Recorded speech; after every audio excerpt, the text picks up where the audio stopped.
And 7 News looking into whether the shutdown will impact flood recovery here in our state. 7 News reporter Lindsey Sablan is live in Longmont. And Lindsey, FEMA telling you that it will be here no matter what happens tonight.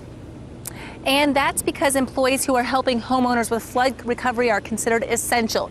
To date, FEMA has given $32 million to individuals to help with flood recovery. But as you look down the street, you can see cleanup is still an ongoing process, and many of these people have not had a chance to apply for help. I know my dog's picture is in there somewhere. The cleanup from the flooding continues in neighborhoods across the state. I have not applied yet, but I am a renter in this particular house, so I held off a little bit.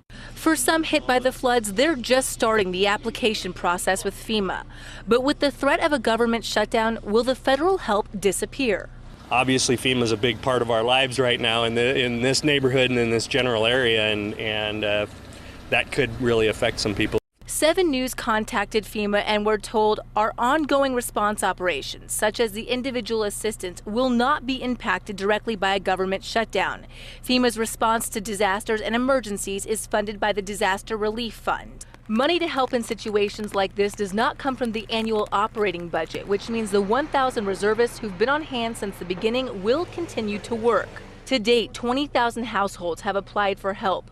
FEMA has staff at recovery centers and now home improvement stores to reach out to those like Bob who weren't sure if they'd qualify. Good news for those whose life is muddy enough without a government shutdown. With being so busy, I haven't probably thought about it enough.